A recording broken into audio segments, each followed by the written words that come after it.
अस्सलाम वालेकुम। कल हमारी टीम ने एक वीडियो अपलोड की थी जिसमें बहुत सारे सवालात थे जिनका मफ़हूम ये था कि अगर ख़ावंद किसी के साथ नाजायज़ ताल्लुकात में मुलव्वस हो तो हमें क्या करना चाहिए। तो मैंने उसका एक बुनियादी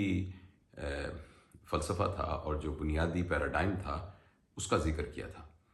अच्छा, उस वीडियो को बहुत सारे लोगों ने देखा, लाखों लोगों ने देखा और मेरा इनबॉक्स जो है वो बहुत सारे सवालों से भरा। और कुछ लोग तो मेरे पास यहाँ ऑफिस में भी आ गए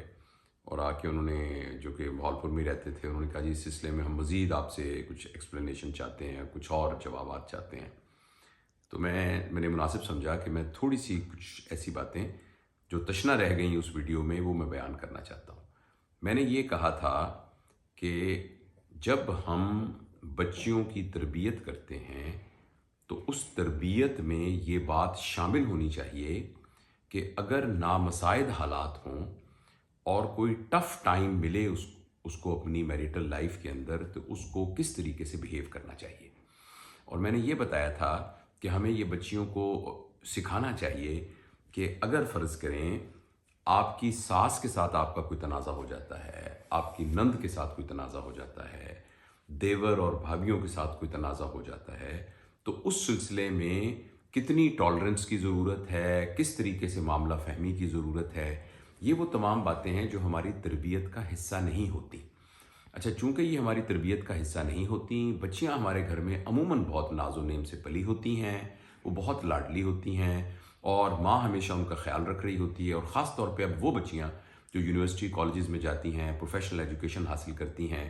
तो वो जो डोमेस्टिक स्किल्स हैं, जैसे कुकिंग स्किल्स हैं और घर को मैनेज करने की स्किल्स हैं, वो उनमें भी बहुत ज़्यादा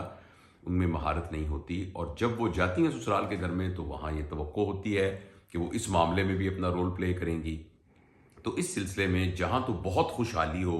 और जहाँ नौकरों की फरावानी हो और जहाँ पहले से ही माहौल इस किस्म का हो कि जिसमें बच्चियों और बच्चों को एक ही तरीके से रखा जाता हो, तो वहाँ तो गुजारा चल जाता है। लेकिन जहाँ माहौल उससे मुख्तलिफ हो, जो कि बच्चियों के अपने घरों में हो, तो फिर वहाँ जाके बहुत से मसाइल हो जाते हैं। अच्छा, एक तो ये बात थी जो कि मेरी कल वाली वीडियो के अंदर बहुत तफसील से मैंने बयान नहीं की थी, तो मैं इस पर एम्फेसाइज करना चाहता हूँ कि हमें अपनी बच्चियों की तरबियत के सिलसिले में इस बात को बहुत मद्देनज़र रखना चाहिए कि हम उन्हें ये तमाम स्किल्स और जो भी पॉसिबिलिटीज़ हैं वो अगर हों तो उसमें किस तरीके से बिहेव करना है वो उनको सिखाएं। दूसरी बहुत अहम बात थी, क्योंकि हमारी एक बहन है, ग़ालिबन इफ़्फ़त उनका नाम है, तो उन्होंने एक मैसेज किया और उन्होंने कहा कि आपका बहुत शैलो नॉलेज है और आप इस तरीके से लोगों को एब्रप्टली मैसेज ना दें, उनकी ज़िंदगी मिजरेबल हो जाएगी। और मैं उनकी बहुत कदर करता हूँ उनकी इस बात की। और जो उन्होंने कहा बहुत ही खुलूस से कहा। देखिए, मैं ये कहना चाहता हूँ कि ये मसला सिर्फ मुआशरे के एक तबके के ठीक हो जाने से ठीक नहीं होगा। इन सब चीज़ों की जो रूट कॉज है वो हमारा तरबियत का निज़ाम है।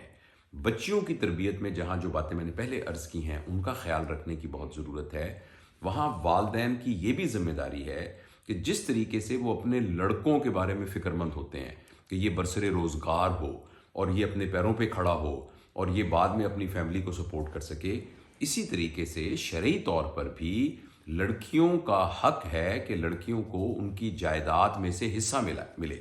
अभी भी मैंने देखा है कि बहुत से पढ़े लिखे ख़ानदान भी और बहुत से बज़ाहिर दीनी जहन रखने वाले ख़ानदान भी, उनका ये ख्याल है कि बच्चियों को पढ़ा दिया, लिखा दिया, उनका जहेज़ बना दिया, उनकी शादी धूमधाम से कर दी, तो बस हमने फ़र्ज़ अपना अदा कर दिया। लेकिन बच्चियों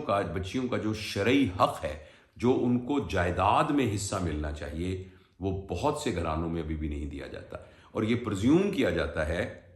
कि भाई बहनें तो अपने भाइयों के नाम पर इसको दस्तबरदार हो जाएंगी और वो जो जायदाद में उनका हिस्सा बनता है वो छोड़ देंगी। देखिए, जिस तरीके से हमें ये मैं बात वालदैन के लिए कहता हूँ, जिस तरीके से हमने अपने बेटों के मुस्तकबिल को सो कॉल्ड सिक्योर करने के लिए उनके लिए आमदनी का कुछ ज़रिया बनाना होता है, इसी तरीके से वालदैन को भी चाहिए कि इस नज़र से भी अपनी बच्चियों को देखें कि उनका भी कोई सोर्स ऑफ इनकम होना चाहिए। और मैं तो जब मुझसे कोई मशवरा करते हैं, मैं ये कहता हूँ कि जो आपने बच्चों को जायदाद में हिस्सा देना है, बच्चियों को ख़ास तौर पर, वो इस तरह का जायदाद का हिस्सा होना चाहिए कि वो उनका परमानेंट सोर्स ऑफ इनकम भी हो। यानी ये कि कोई मकान हो, कोई दुकान हो, कोई घर हो जिसका किराया उनको आता रहे, तो उनका एक फाइनेंशियल सिक्योरिटी होगी। क्योंकि बहुत सारी हमारी बहनों ने ख़ास तौर पर यह कहा था कि आप ये कहते हैं कि अगर खामद जो है वो हद को क्रॉस कर ले और खामद जो है वो इस लिमिट पे चला जाए कि जिसमें लड़की को आप ये मशवरा दे रहे हैं कि आप कहें कि मैं आपके साथ नहीं रह सकती, तो फिर वो जाएगी कहाँ।